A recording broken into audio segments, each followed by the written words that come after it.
About a month ago, I was invited to China by Exlantix, a luxury brand within Cherry Group, to the Shanghai Autoshow. I've made two videos from that show showing new and exciting cars, so I'll link them down below for those interested. Exlantix, also known as Exceed in other markets, are launching two new cars in Norway next month, that being their debut into the European market, and the plan is to bring those two new vehicles to Europe later on. I've also already done a full review of the ET, their large SUV, which you'll find linked down below, but in this video I'm test driving the ES, their large sedan. Unfortunately, my whole trip to China was very unorganized. I was sent 3 agendas for my week there, and at no point in time were any of them correct. And everything kept changing last minute, which pretty much made it impossible to plan any content, and I just had to make the best of a bad situation.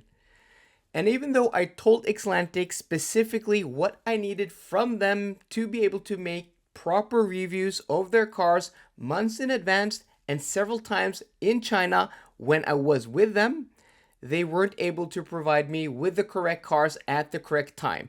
And when they were, the cars were either dirty, damaged, or without any keys. This is why this video is missing an exterior and interior tour and a proper intro and outro. But I really like the car and I think it is competitively priced, so I don't want to let a badly organized trip stop me from sharing that with you guys. So I will link an exterior and interior tour I did of the ES last fall when I visited their HQ and woohoo. The ES is a large and sleek sedan sitting just below 5 meters. It has a roomy cabin and two battery pack options, with the big one having a usable capacity of 97.6 kilowatt hours. The smallest battery has a usable capacity of 74.8 kilowatt hours and a starting price under 500,000 kroners, or around 45,000 euros. And that version includes CATL's new 5C battery, capable of charge speeds upwards of 420 kilowatts, and a 10 to 80% charge time of under 12 minutes, which is insane. This is why I think this car, with its price and its specs, can be a game changer in this segment of vehicle. Kempower offers some of the best DC fast chargers in the world with their unique, sleek, and modern load balancing charging satellites. The small satellites translates to elegant and streamlined charging locations. When you pull up to a Kempower charging station, you don't have to think about connecting to a charger that delivers the correct speed for your car. The Kempower load balancing chargers automatically will allocate the correct power to your car, maximizing the efficiency of the charging site. When connected, Kempower chargers have a QR code you can scan, so this way you can easily monitor the charging session remotely regardless of payment method. That is just super cool. A huge thanks to my friends at Kempower in Finland for sponsoring this video.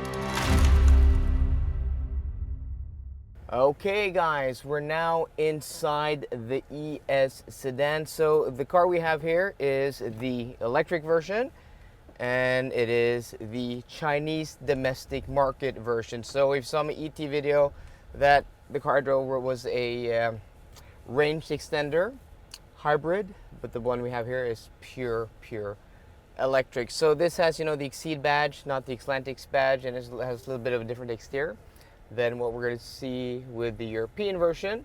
But I've also test driven this on a track the other day, and it was impressively capable on a track.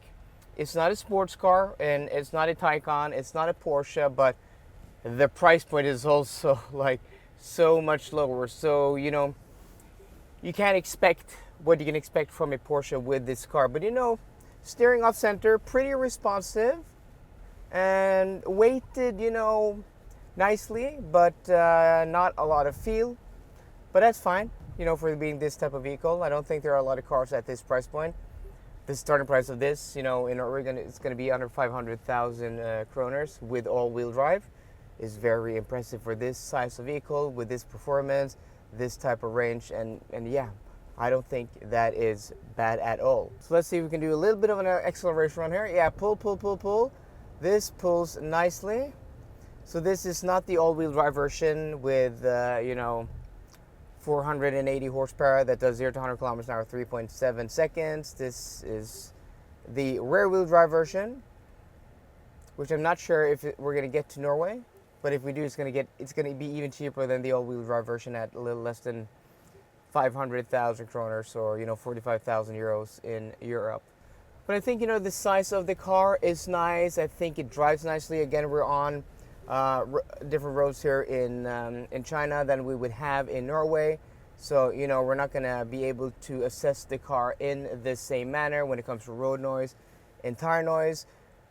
The asphalt here is a lot nicer and smoother than what we have in Norway because of the climate here. It doesn't have to withstand the harsh winters we have in Northern Europe.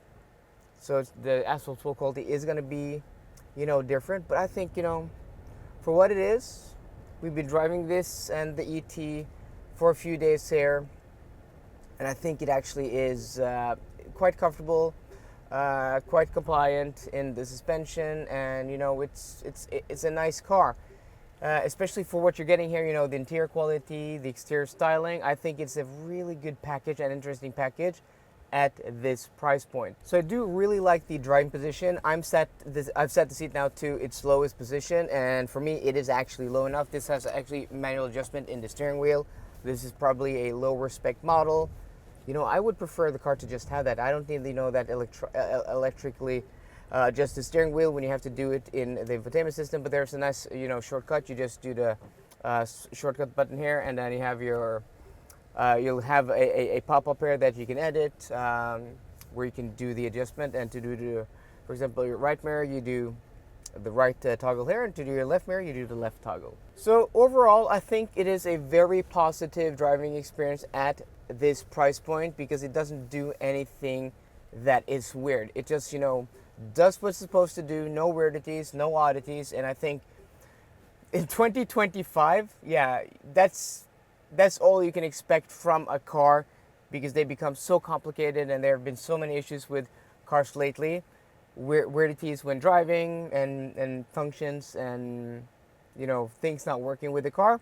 This seems to be fine so far, but I'll have to get the car on Norwegian roads to do my proper testing and assessment to give you guys a proper verdict.